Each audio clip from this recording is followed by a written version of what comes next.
বন্ধুরা, তোমাদের জন্য নিয়ে আসলাম খুব চমৎকার একটি ইংলিশ মোরাল স্টোরি। আর যে স্টোরির মাধ্যমে তুমি শিখতে পারবে কীভাবে ইংরেজি রিডিং করতে হয়, আর রিডিং করে প্রত্যেকটি ওয়ার্ডের অর্থ এবং মানে তোমরা সহজেই কীভাবে বুঝবে সেটা তোমাদেরকে সুন্দরভাবে বুঝিয়ে দিব। ওকে, সো বন্ধুরা, স্টোরি নেম বি ওয়াইজ ওয়াইল কাউন্টিং, মানে হলো গণনার সময় জ্ঞানী হও।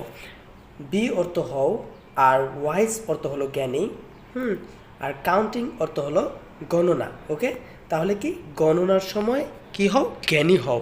এটা খুবই চমৎকার একটি ইংলিশ স্টোরি। এর মধ্যে রয়েছে নতুন নতুন অনেকটি ইংলিশ ওয়ার্ড, যেটা তোমাদের স্পোকেনের জন্য অনেক হেল্পফুল হবে। ওকে, ওয়ান ডে, একদিন, ইন আকবরস কোর্ট, মানে হলো আকবরের দরবারে। হ্যাঁ, ওয়ান ডে একদিন, কি হলো ইন আকবরস কোর্ট, কোর্ট মানে হলো আদালত বা দরবার, আমরা এটা জানি।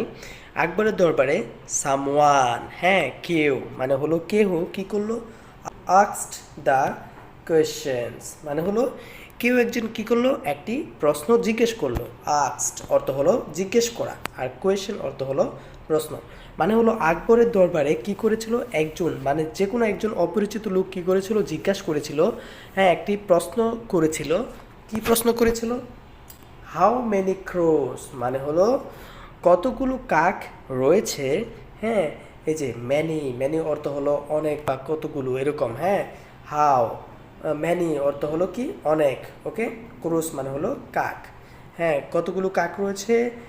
আর দেয়ার ইন দ্য সিটি, হ্যাঁ দেয়ার অর্থ হলো সেখানে। ওকে, সেখানে বা এখানে কতগুলো কাক রয়েছে, বা এই সিটিতে, এই যে সিটি অর্থ হলো শহর, এই শহরে কতগুলো কাক রয়েছে, এটা যে কোনো একজন অপরিচিত লোক এসে প্রশ্ন করলো।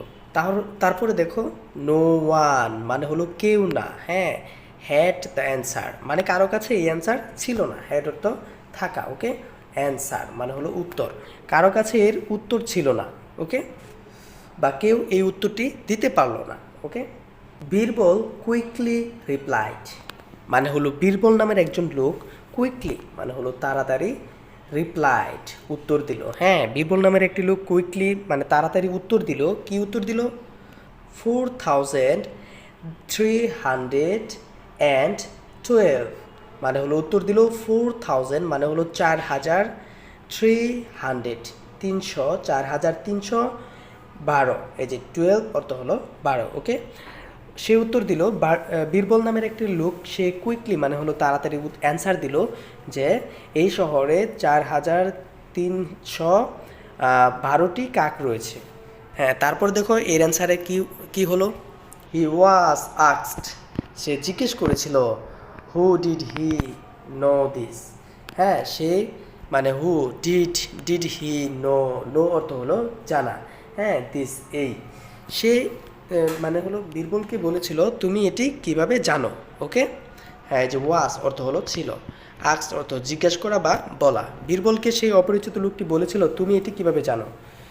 তারপরে দেখো কি হয়, বীরবল স্যান্ড, মানে হলো বীরবল সেন্ড করেছিল, বা তার উত্তরে সে বলেছিল, বার্তা দিয়েছিল। সেন্ড অর্থ হলো পাঠানো। ওকে, বলেছিল, কি বলেছিল, সেন্ড ইউর ম্যান, মানে হলো সেন্ড অর্থ হলো পাঠানো, পাঠাও, ইউর মানে হলো তোমার, ম্যান মানে মানুষকে, তোমার আন্ডারে যে মানুষ আছে তাকে তুমি পাঠাও, আউট মানে হলো বাইরে, টু কাউন্ট দ্য ক্রোস, মানে হলো বাইরে পাঠাও, কাউন্ট অর্থ হলো গণনা করতে, এই যে টু অর্থ হলো তে। ওকে, কাউন্ট অর্থ হলো গণনা।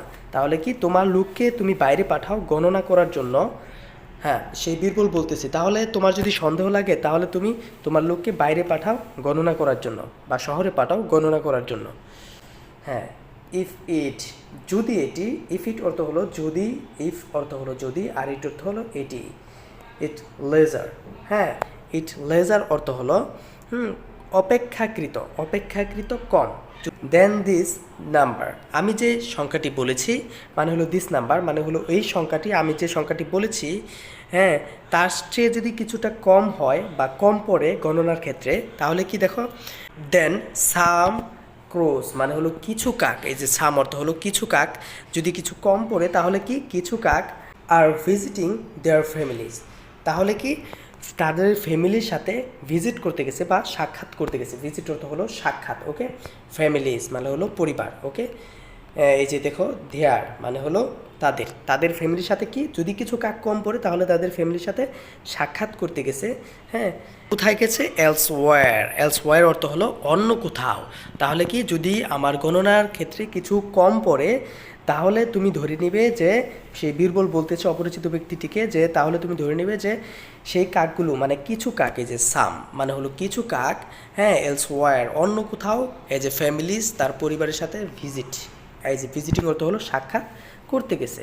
অ্যান্ড এবং, হ্যাঁ, ইফ ইট যদি এটি, হ্যাঁ, ইজ মোর দেন মানে হলো কিছু বেশি, এই যে মোর অর্থ হলো বেশি, হ্যাঁ, বেশি কি হয় দেন দিস নাম্বার মানে হলো সেই নাম্বারের থেকে যদি কিছু বেশি হয় বা কিছু বেশি কাক হয় তাহলে কি দেন সেটাকে ধরে নিতে বলছে কি সাম ক্রোস কিছু কাক, এই যে সাম অর্থ হলো কিছু, কিছু কাক ফ্রম থেকে, আউটসাইড মানে হলো বাইরে থেকে কিছু কাক কী করেছিল আর ভিজিটিং দেয়ার ফ্যামিলিজ হিয়ার মানে হলো কিছু কাক বাইরে থেকে তাদের ফ্যামিলির সাথে এখানে দেখা করতে এসেছে বা এখানে এসেছে, যে সাক্ষাৎ করতে। ভিজিটিং অর্থ হলো সাক্ষাৎ।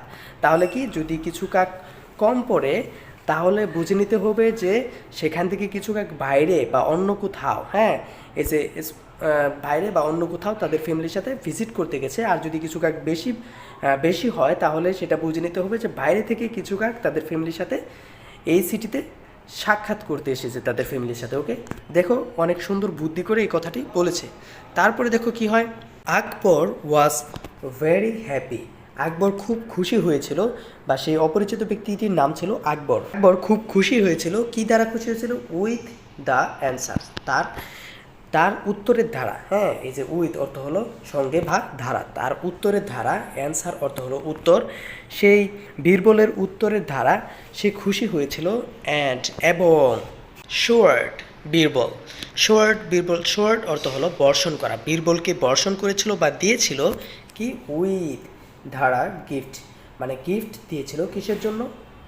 ফর হিজ ওয়াইট মানে হলো তার বুদ্ধির জন্য, তার এই যে ফর অর্থ জন্য, হিজ অর্থ তার, আর ওয়াইট অর্থ হলো বুদ্ধি বা জ্ঞান, তার বুদ্ধির জন্য তাকে গিফট দিয়েছিল। ওকে, সেই আকবর। তাহলে দেখো এই স্টোরির সুন্দর একটি মোরাল রয়েছে, শর্ট মোরাল রয়েছে। এই শর্ট মোরালে সুন্দর একটি শিক্ষা রয়েছে। এই যে দেখছো, সামটাইমস মানে হলো কিছু কিছু সময় বা কিছু সময় কি হতে হবে? ইউ হ্যাভ টু লার্ন তোমাকে শিখতে হবে, টু থিঙ্ক চিন্তা করতে, আউটসাইড মানে বাইরের সাইড অফ দ্য বক্স মানে হলো বক্স মানে বক্সের বাইরেও তোমার কিছু সময় বক্সের বাইরেও তোমাকে চিন্তা ভাবনা থাকতে হবে, বা তুমি যে কাজটি করবে তার বাইরেও, সেই চিন্তা ভাবনার বাইরেও তোমাকে অ্যাডভান্স কিছু চিন্তা ভাবনা তোমাকে থাকতে হবে। এটাই সে এখানে বুঝাইছে। ওকে, আশা করি তোমাদের স্টোরিটি খুবই ভালো লাগছে। আর স্টোরির মধ্যে অনেক নতুন ওয়ার্ড তোমরা পেয়েছো, যেগুলোর অর্থ এবং মানে তোমরা আশা করি সুন্দরভাবে বুঝে গেছো। আর এর মাধ্যমে তোমরা কি করতে পারবে?